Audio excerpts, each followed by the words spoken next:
Assalamualaikum warahmatullahi wabarakatuh.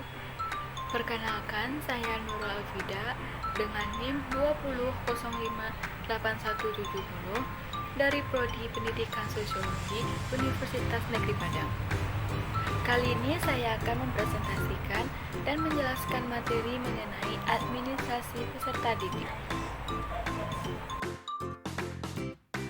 Baiklah, pembahasan pertama mengenai pengertian administrasi peserta didik. Administrasi peserta didik adalah suatu penataan atau pengaturan aktivitas yang berkaitan dengan peserta didik, mulai dari masuknya peserta didik sampai dengan keluarnya peserta didik tersebut dari suatu sekolah atau lembaga.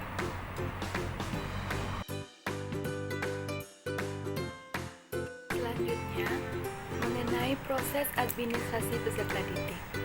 Ada 3 tahapan dalam proses administrasi peserta didik, yaitu yang pertama, administrasi pada awal tahun pelajaran. Kegiatan di awal tahun pelajaran yang dilaksanakan sekolah adalah melaksanakan penerimaan murid baru.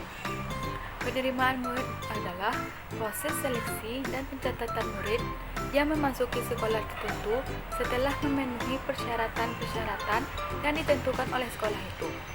Ada beberapa kegiatan yang dilakukan dalam penerimaan murid baru, di antaranya penetapan daya tampung, yang kedua penetapan syarat-syarat murid baru, dan yang terakhir pembentukan panitia penerimaan murid baru. Yang kedua, administrasi selama tahun pelajaran, yaitu membina murid hingga berkembang kemampuannya secara maksimal sesuai dengan tujuan sekolah.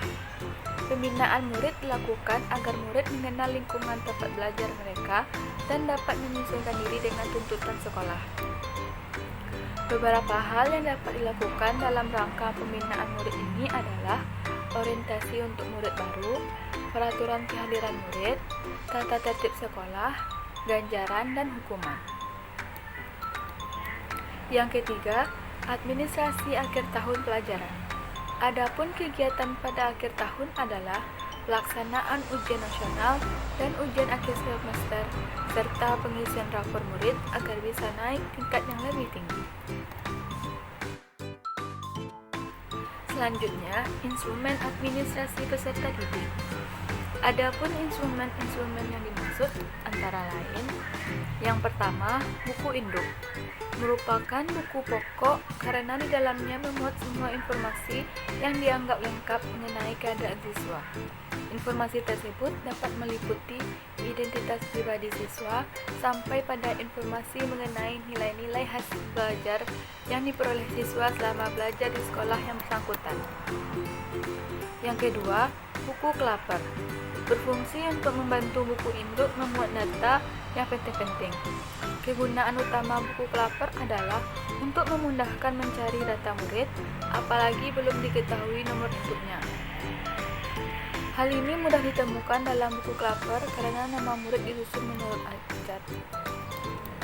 Yang ketiga, buku atau daftar keadaan siswa. Buku ini menggambarkan keadaan jumlah keseluruhan siswa di sekolah.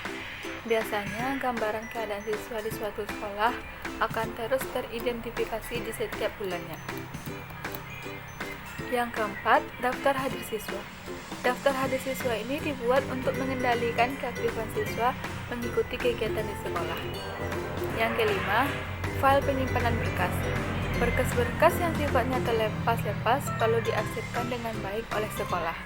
Misalnya, fotokopi STTB, akte kelahiran, surat keterangan pindah, dan sebagainya. Semua berkas itu sebaiknya dibundalkan menurut kelompok masing-masing, sehingga berkas itu akan mudah diterima bila diperlukan. Suharsini mengatakan bahwa catatan tentang data siswa di sekolah dibedakan atas 2, yaitu yang pertama, catatan data siswa untuk sekolah, meliputi A. Buku induk, B. Buku kelaper, C. Catatan tata tertib sekolah, yaitu kumpulan semua peraturan bersifat umum dan khusus. Ada yang dari pemerintah dan ada juga yang dari produk sekolah itu sendiri. Yang kedua, catatan siswa untuk masing-masing kelas, yaitu A. Buku kelas yang merupakan cuplikan dari buku induk. B. Buku presensi kelas. C. Buku catatan BK. D. Buku catatan prestasi murid meliputi buku daftar nilai dan buku laga. E. Buku raport. F. Buku mutasi. Selanjutnya, peran guru dalam administrasi peserta didik. Yang pertama, guru dapat dilibatkan dalam penerimaan murid baru dengan menunjukkan mereka sebagai panitia penerimaan yang dapat melaksanakan tugas-tugas teknis mulai dari pencatatan penerimaan sampai dengan pelaporan pelaksanaan tugas. Yang kedua, peranan yang besar dalam masa orientasi dipegang oleh guru kelas 1 di samping kepala sekolah. Tugas guru adalah membuat murid dapat lebih cepat beradaptasi dengan lingkungan sekolah. Yang ketiga, untuk pengaturan kehadiran murid di kelas, guru pun mempunyai andil yang sangat besar. Yang keempat, guru harus mampu menciptakan suasana yang mendorong timbulnya motivasi murid untuk senantiasa berprestasi tinggi. Yang kelima, guru juga harus berperan besar dalam menciptakan disiplin sekolah atau kelas yang baik. Karena di sekolah merupakan masa pembentukan disiplin yang sangat menentukan untuk masa selanjutnya. Untuk membuat murid disiplin, guru diharapkan mampu menjadi contoh atau panutan bagi murid-muridnya. Sekian dari presentasi materi saya. Apabila ada kekurangan atau kesalahan, mohon dimaafkan. Wabillahi taufiq wal hidayah. Wassalamualaikum warahmatullahi wabarakatuh.